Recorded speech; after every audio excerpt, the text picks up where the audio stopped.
女人花光所有积蓄买了一张头等舱机票，只为了能在飞机上自杀。她从口袋里拿出事先藏好的药丸，可就在她准备将其一饮而尽时，飞机突然就开始发生剧烈的颠簸，瞬间的失重让她直接被抛到了天花板。她能清晰地感觉到飞机正在急速下坠，等她再次醒来时，已经是在地面上了。她很幸运地活了下来，但周围却传来了阵阵哀嚎声，满地都是乘客们的尸体。好不容易才发现了一名幸存者，可他刚想要上前搭救对方，就开始口吐鲜血，紧接着就一命呜呼了。他无法相信眼前的事实，没想到自己的自杀行为反而因祸得福，救了自己一命，反倒是那些不想死的人却死了。女人赶紧大声呼叫起来，只希望飞机上还有其他幸存者。就在这时，一个男人的声音传了过来，是自己在机场时刚认识的小黑。看到对方还活着，女人很高兴，两人都并无大碍，只是受了一些皮外伤而已。随后他们赶紧向机舱里走去，这里的天气实在是太过寒冷，可由于机舱破损比较严重，外面的寒风依旧能吹进来。小黑索性一把撞碎了机舱门，钻到了厕所里，随后女人也紧跟其后钻了进来。进来后，她赶紧掀开自己的衣服，原来她虽然外表并无大碍，却受了很严重的内伤，好几根肋骨都断掉了。一旁的女人对此也毫无办法，现在的情况根本就无法治疗，更重要的是眼下也顾不上这些，再不想办法取暖，搞不好会被活活冻死。随后两人赶紧找来一个睡袋一起躺进去，虽然他们才刚认识没多久，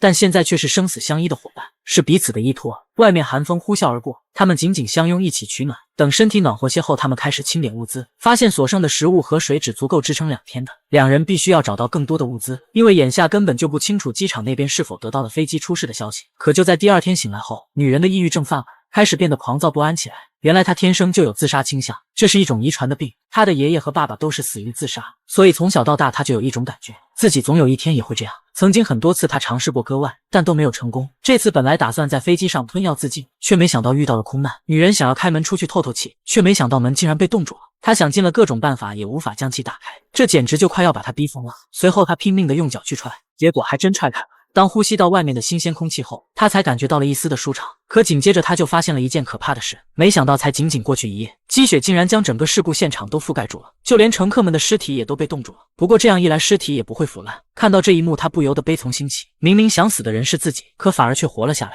上天是真的不公平，但逝者已逝，他们再伤心也都于事无补了。重要的是自己还活着。可如今在这样的环境下，两人根本就坚持不了多久。外面的雪越下越大，小黑觉得他们不能一直留在这里，应该赶紧离开，因为就算等来了救援，估计那时候大雪已经将整座山都覆盖住了，根本就无法发现这里就是事故现场，所以现在离开才是最好的办法。可女人却不同意，她觉得在这里等待救援才是上策，更重要的是她早就不想活了，还不如直接被冻死在这里算了。小黑当然不同意，准备将她强行拉走。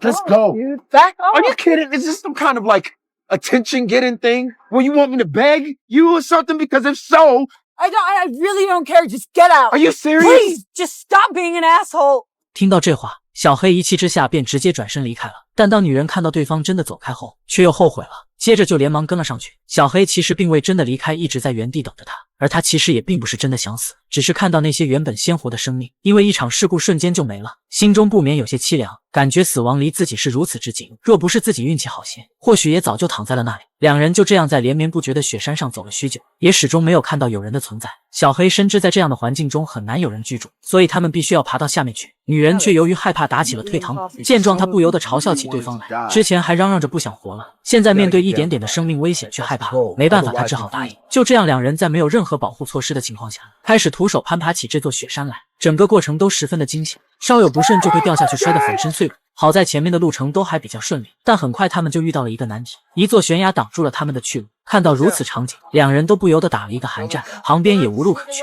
可如果选择转身回去，则更加的危险，如今就只能赌一把了，那就是直接跳下去。下方的大树可以帮助他们挡住冲击。虽然女人开始还有些害怕，但在小黑的鼓励下也渐渐的平复了下来。为了能让对方彻底放心，她决定身先士卒跳下去。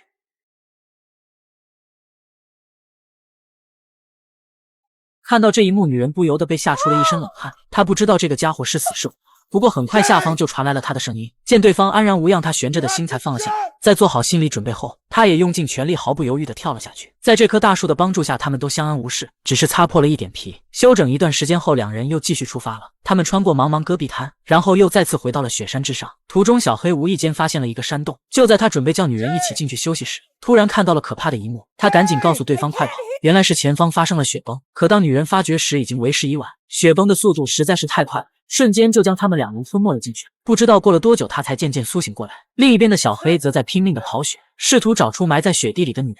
可此时的女人还处在迷迷糊糊之中，根本就发不出半点声音来。终于在她的不断努力下，成功的将对方挖了出来。她的状态不是很好，必须要想办法取暖恢复体温，否则很有可能会被冻死。小黑赶紧将其拖到了山洞里，好在里面的温度比外面要高很多。几个小时后，她终于醒了过来。这一刻，女人才明白死亡并不是想象中的那么轻松。她感谢对方不顾生命危险将自己救了出来。虽然她现在没有什么大碍了，但是因为长时间的赶路和剧烈运动，小黑的伤势却变得越来越严重。可为了不耽误行程，他却努力装出一副没事的样子。在简单休整一下后，他们就继续出发了。这段旅程十分的艰难，四周都是绵延不绝的大山，越是这么赶路，两人的情况就越发的糟糕起来。小黑深知这么漫无目的的走下去只会迷路，只有找到河流才能找到方向。没过多久，他们就再次遇到了麻烦。前方一处断崖挡住了两人的去路，他让女人在原地等待，自己则先去探探路。本以为这是一条绝路，却没想到下一秒他竟然发现了一条河流。他赶紧将这一好消息告诉给对方，却没有注意到脚下，结果一个不慎就掉了下去。女人被这突如其来的一幕惊呆了，反应过来后，她赶紧跑了过去。小黑的一条手臂已经摔断了。Jane, I can't feel my arm.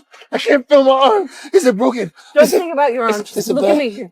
不过很快他就冷静了下来，赶紧让对方去找一根树枝来给自己固定伤肢。很快女人就在周围找到了一根合适的，她连忙将其放到对方的断臂处，然后再裹上围巾，最后再用力绑紧它。这种断骨之痛实在是让小黑难以承受，好在他身上带有止疼药，虽然效果不如麻醉剂，但至少能让他有所缓解。不过以他现在的伤势很难加快行程，女人只能扶着他慢慢前行。万幸他摔断的不是腿，在不断的生死相依下，两人逐渐暗生情愫。这么精彩的剧情当然要有女朋友一起看，找对象就来真的。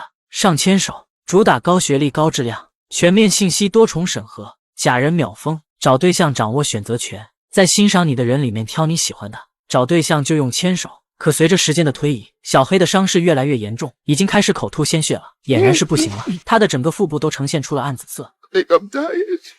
You're not. No, you're not. I need you to get to the river. No, I'm not going without you. Jane, I can't go. 小黑不想因为自己而拖累女人，他希望对方能好好活下去，不要再想着自杀了。世界上还有很多美好的事情值得他去做，人死了那就什么都没有了。可他自己也并不想死。听到这话，女人再也忍不住痛哭起来。他又怎么会不明白对方的心意？ I love you. 临走前，他将所有的止疼药都交给了小黑，请求他一定要坚持下去，自己则会尽快带人来救他的。在告别后，女人就转身离开了。小黑深知自己的身体状况是不可能等来救援的，他又何尝不想活下去？这一别终将是永别。面对这茫茫大山，女人也不知道自己究竟能不能走出去，越是走到后面就越感到绝望。已经3天没有进食的她只觉得头昏脑胀。就在这时，一只狼出现在了视野里，他瞬间就打起了精神。显然对方也很饿，他只能拼命地向后狂奔而去，狼群也紧跟其后追了上去。女人深知自己根本就跑不过对方，索性就直接爬到了树上。狼不是猫科动物，所以一时半刻也拿他没办法。紧接着他又找来一根树枝赶跑狼群，等这些家伙都离开后，他则赶紧趁机逃离这里。没想到其中一只狼竟然又折返了回来，他知道自己跑不过，便鼓起勇气准备和对方决一死战。他将外套脱下来后裹在手上，只等那只狼咬上来，但这件衣服还是由于太薄被对方直接咬穿了。随后女人开始拼命的挣扎，终于挣脱开了狼嘴。紧接着她便悄悄地捡起地上的匕首，准备给对方致命一击。很快一人一狼为了生存就扭打在了一起，不过最终还是手拿匕首的女人胜利。她来不及清理伤口，现在必须要赶紧离开，因为这里的血腥味很快就会吸引来其他的狼。不知道走了多久，她终于看到了河流，有了河流就有了希望，只要一直沿着它走下去，就一定能看到人类的足迹。在穿过这片树林后，女人看到了公路，这一刻她才感觉如释重负。故事的最后，她成功获救，而小黑却永远留在了那座大山。人们发现他的时候，他已经是一具冰冷的尸体，身边只有一封留给女人的信。Jane, I'm so cold, tired, hungry. I can't think. I wish you were here next to me. I know you won't quit on me, because that's behind you. This mountain gave us something. We can't deny it. We'll never forget what it means to be alive. I'm glad I didn't end up being the last person you spoke to. I'm so grateful to have had you be mine. If you had gone through with it that night, we found each other, and you found your destiny. And I'll always be with you wherever you go. In your heart, where memories live.这是一个关于生命救赎的故事。小黑的出现拯救了想要自杀的女人。当我们感觉生命没有意义的时候，为何不尝试走出原来的世界，去认识新的事物和新的人？或许你能有别样的发现。